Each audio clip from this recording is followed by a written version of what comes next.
సభా ప్రాంగణాన్ని అలంకరించిన జన సైనికులకు, వీర మహిళలకు, సభా వేదికను అలంకరించిన పెద్దలకు, శాసనసభ్యులకు, ప్రభుత్వాన్ని అలంకరించిన ఉప ముఖ్యమంత్రి గారికి, ప్రభుత్వాన్ని అలంకరించిన పవన్ కళ్యాణ్ గారికి, ప్రభుత్వాన్ని అలంకరించిన మన అన్నయ్యకు హృదయపూర్వక నమస్కారాలు తెలియజేసుకుంటున్నాను. నా పేరు హరీష్ గొల్లవిల్లి, మాది నర్సీపట్నం నియోజకవర్గం.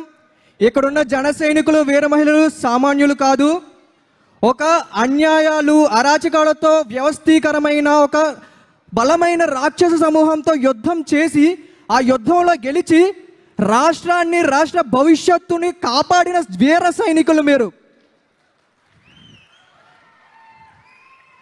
అక్కడ ఎగురుతున్న జనసేన జెండాను చూడండి.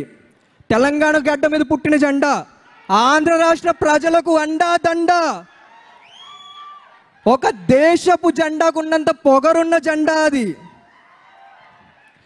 అన్యాయాలకు, అరాచకాలకు గురై వ్యవస్థలతో పోరాడి ఆశల్ని చంపుకొని ఉన్న ప్రతి ఒక్కరికి గుండెల్లో ఆశల్ని చిగురించే జెండా అది. జనసేన జెండాకున్న పొగరు ఎలాంటిదంటే, మనం క్షమించాలి, సోషల్ మీడియాలోని డిబేట్లలోని చాలా కాన్ఫిడెంట్గా మాట్లాడినవాడిని. దశాబ్ద కాలపు నిరీక్షణ తర్వాత అన్ని పక్క నుండి మాట్లాడడం వల్ల కొంచెం వెన్నులో వణుకు పడుతుంది.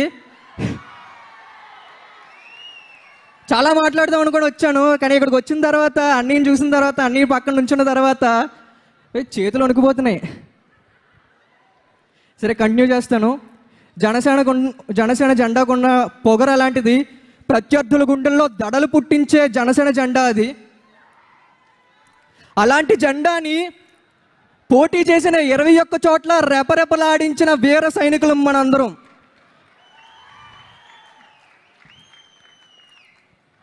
మనం గెలిచిన తర్వాత మనందరం ఎందుకో రిలాక్స్ అయ్యాం అనిపిస్తుంది.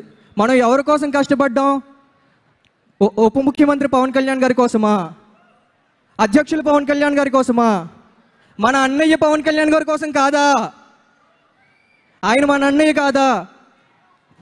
మహాశివుడు విశ్వమంతటికి దేవుడైనప్పటికీ విఘ్నేశ్వరుడికి అన్నయ్య అయినట్టు ఆయన ఉప ముఖ్యమంత్రి అయినా, ముఖ్యమంత్రి అయినా, ప్రధానమంత్రి అయినా కూడా మనకి మాత్రం అన్నయ్యే.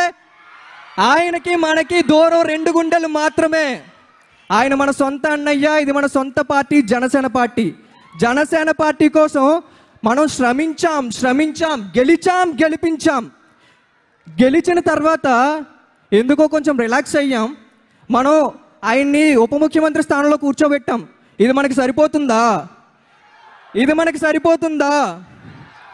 మన కోరిక నిజమవ్వాలంటే ఏం చేయాలి? పదవుల కోసం ప్రాకులాడితే సాధ్యమవుతుందా? ఫోటోల కోసం ఎగబడితే సాధ్యమవుతుందా? మరేం చెయ్యాలి? ప్రభుత్వం అమలు చేస్తున్న ప్రతి పథకాన్ని ప్రజల్లోకి తీసుకెళ్ళాలి. పవన్ కళ్యాణ్ గారు చేస్తున్న ప్రతి పథకాన్ని ప్రజల్లోకి తీసుకెళ్ళాలి. ఇవన్నీ చేసి మనం కష్టపడినప్పుడే మన కోరిక నిజం అవుతుంది. అనియా, దశాబ్ద కాలం నిరీక్షణ తర్వాత నాకు ఈ అవకాశం వచ్చింది అనియా. ఒక 2 నిమిషాలు ఎప్పటి నుంచో మీకు చెప్పాల్సిన మాట ఒకటి చెప్పేసి ముగించుకుంటాను అనియా. 2017లో ఔత్సాహికల ఎంపిక ప్రక్రియ అని చెప్పి విశాఖపట్నం అంబేద్కర్ కాలనీలో పెట్టారన్న, అంబేద్కర్ భవన్లో. అప్పుడు నేను స్పీకర్గా సెలెక్ట్ అయ్యానన్నయ్య. 2018 జూన్ 6వ తారీఖున నర్సీపట్నంలో ప్రజా పోరాట యాత్ర చేసే సమయంలో మీతో 10 నిమిషాలు మాట్లాడే అవకాశం దొరికిందనియా. మీరు నా గురించి మొత్తం తెలుసుకున్నారు. అప్పుడు చాలా ఆకతాయిగా ఉండేవాడిని, చదువు మీద శ్రద్ధ ఉండేది కాదు, తల్లిదండ్రులు అంటే రెస్పెక్ట్ ఉండేది కాదు. నా గురించి విని నేను చాలా దిగువ మధ్యతరగతి కుటుంబం నుంచి వచ్చినాడు అన్నయ్య. మా నాన్నగారు 2 ఉద్యోగాలు చేస్తూ రెక్కల కష్టంతో నన్ను చదివించేవారు. మీరు నా కథ మొత్తం విని, నీకు జనసేన జెండా పట్టుకునే అర్హత లేదు, నువ్వు ముందు నీ లైఫ్లో ఏదైనా సాధించిన తర్వాతే నా పార్టీ కోసం పనిచేయన్నారు మీరు. ఆ తర్వాత చదువు మీద శ్రద్ధ పెట్టాను, కష్టపడ్డాను, ఉద్యోగం సాధించాను. ఆ తర్వాత జనసేన పార్టీకి మనం ఎలా ఉపయోగపడాలి, మనం ఏం చేయాలి పార్టీ బలోపేతం కోసం అని ఆలోచించి రాష్ట్రంలో జనసేన పార్టీకి కానీ మీకు కానీ విమర్శలు చేసే వాళ్ళకి బలంగా కౌంటర్లు ఇచ్చేవాళ్ళు తక్కువగా ఉన్నారనిపించింది అనియా. అప్పుడు వాయిస్నే నా బలంగా డెవలప్ చేసుకున్న తర్వాత రఫ్ ఆడించడం స్టార్ట్ చేశానని. ఒక్కొక్కరిని ఎవరైనా మిమ్మల్ని విమర్శించారా? వైసీపీ వాళ్ళు ఒక్కొక్కరిని రఫ్ ఆడించేవాడిని. కొందరు అప్పట్లో అడ్రస్ పెట్టు బ్యాచ్ ఉండేవాళ్ళనియా. ఫోన్లు చేసి నేను చంపేస్తాం, నరికేస్తాం, అడ్రస్ పెట్టు అనేవాళ్ళు. మనం ఏమైనా తక్కువ? మనల్ని ఎవడరా ఆపేది మోటివేషన్తో ముందుకెళ్ళే వాళ్ళం మనం.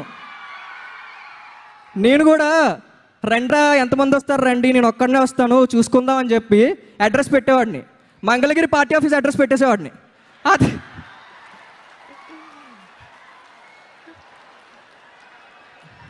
ఆ తర్వాత ఎవరు నా దగ్గరికి వచ్చేవాళ్ళు కదన్యా, అనియా ఆ రోజు మీతో జరిగిన 10 నిమిషాల సంభాషణ వల్ల అంత 19 ఏళ్ల యువకుడు, ఆ రోజు ఆకతాయిగా గడిపే 19 ఏళ్ల యువకుడు ఈరోజు నెలకు 1,50,000 సంపాదించి పార్టీలో గుర్తింపు సాధించి మీ ముందు నుంచొని మాట్లాడుతున్నాడు అనియా.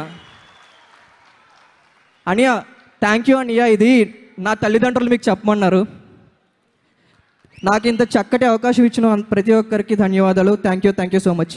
జై హింద్.